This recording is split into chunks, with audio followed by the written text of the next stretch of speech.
What's up, guys? Daryl from Smart Shooters, and today we are about to tackle probably the most controversial argument, could be the most controversial video we ever do. Nah, it won't be.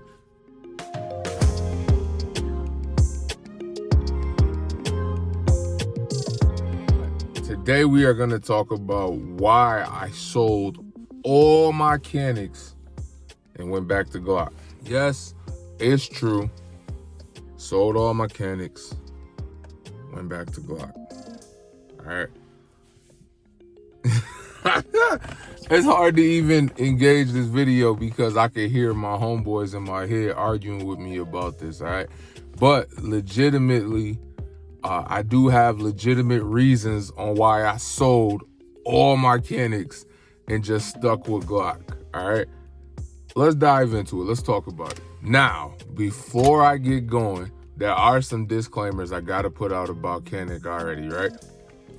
Number one, you get the best value buying a Canik, all right? There's hands down, depending on the models you get, they're coming with holsters, they're coming with 2 or 3 mags, they're coming optics ready for the same price as like a stock Glock 19, but like a Gen3 Glock 19.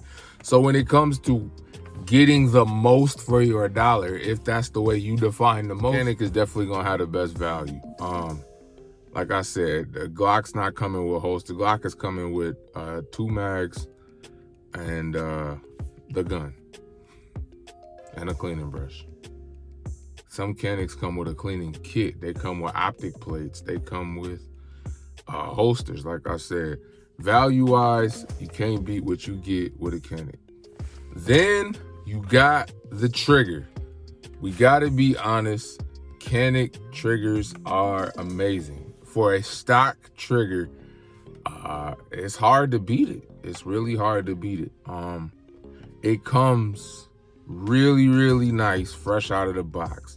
It's got a nice take up, a clearly defined wall, a tactile and audible reset.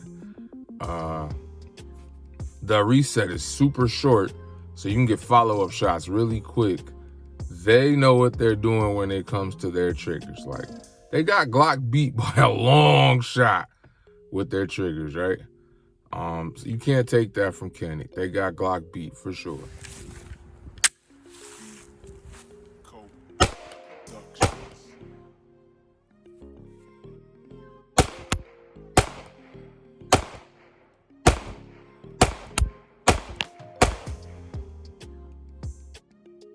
And then you got price point.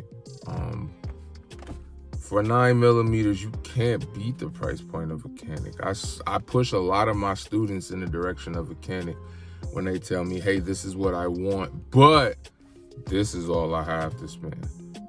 When you break it down like that, then I'm like, the only reasonable option to me is to get a Canik. You know, if you plan on carrying outside the waistband, it comes with outside the waistband holster. If you plan on mounting the optic, it comes optics ready, you know? Canik's got a lot going for it. I just gotta be honest. Ooh, I love this gun.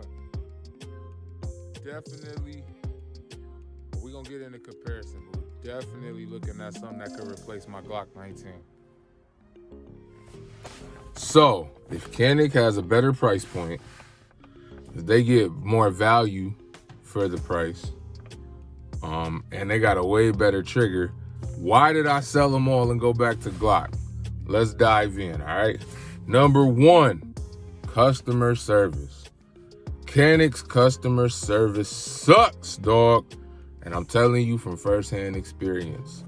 Whether it comes to ordering replacement parts that are always out of stock, whether it comes to ordering accessories, the things that I've ordered from their website or called their customer service team and tried to get support on, they don't send tracking numbers.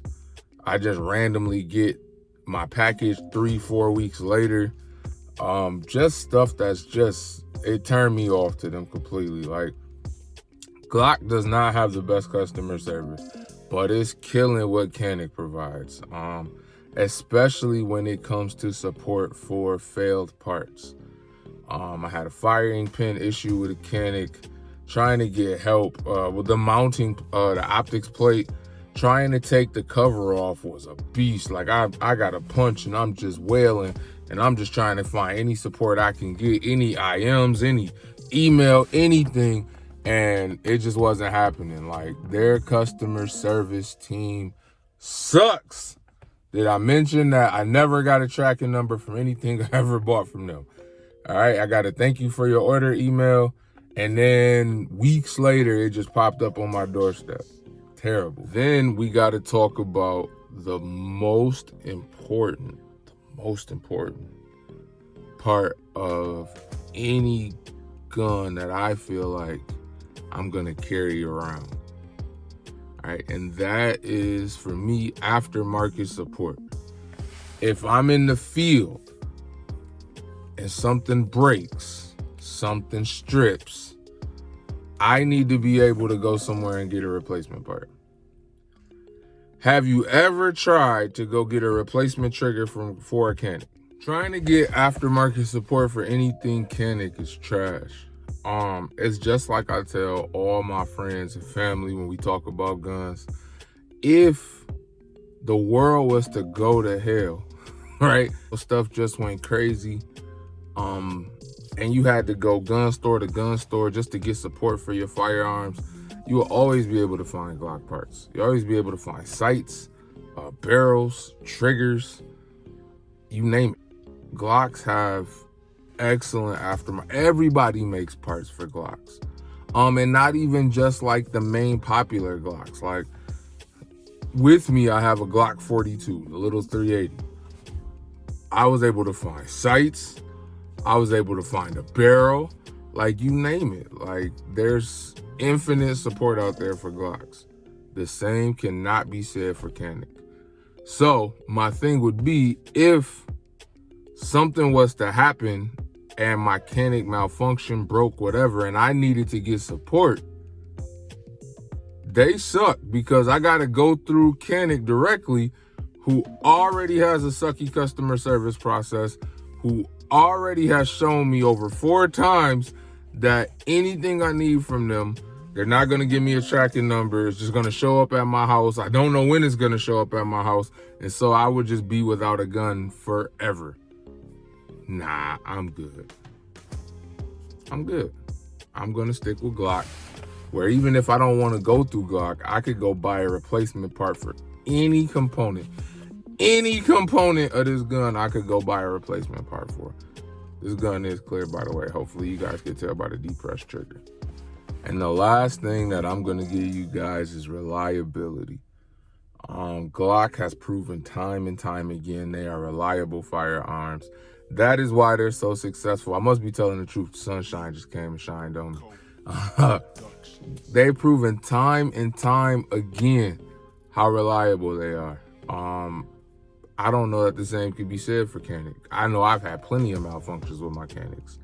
And I've had the TP9 SF, the TP9 Elite SC, the TP9 SFX, like you name it, I've had it. Like, so it's not like I'm speaking from inexperience. This is with multiple Caniks. Like I didn't just have one and just try it. Like, and I still might buy another one. I think I'm gonna do a 2,000 round review, and I'm gonna just get a Canik and a TP9. I'll do the Elite SC, and then I'll do the Glock 19, and we'll just put 2,000 rounds through each of them and just see what happens. Like, but I know what's gonna happen.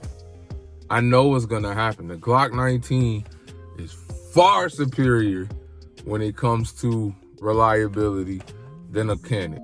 And I know a lot of people are gonna fight me on that, but the reality is, there's a reason Glock is still in business, right? If Glock was just this horrible handgun that had no reliability whatsoever, Glock 19s are like the #1 gun in the world. Like, everybody has stuff for a Glock 19. You can go to Dunham's Sporting Goods and get parts for a Glock 19. Can't do that with a Canik. So that's just how I feel, all right? Reliability, Glock. By a long shot. All right. Aftermarket support, Glock. By a long shot. Like that, there's very few things that actually matter, because what I think happens is this. I think people buy Canik, they like it, and they say, oh, this is great. This is the best gun I ever had. And maybe they had 1 Glock, 2 Glocks. And they're just like, oh, this is better than those. But their Glocks barely have any rounds through them. They don't shoot on a regular basis. Like, oh, this is way better than a Glock, way better. Same people who told me the M&P Shield was a better gun than a Glock. Okay, how many Glocks have you owned? How are we talking about ownership, right? Because are we talking about a concealed carry self-defense lifestyle, or are we talking about going to the range? I met a guy yesterday who concealed carries the TP9 SFX. That is a full-size, bigger than a Glock 17 pistol. Why? It's a competition pistol. Why do you? I guess people can conceal carry whatever they want. There are elements where Canik is better than Glock. Styling, for example. Caniks they look way better than Glocks. I can't think of a Canik that doesn't look better than any Glock you can push.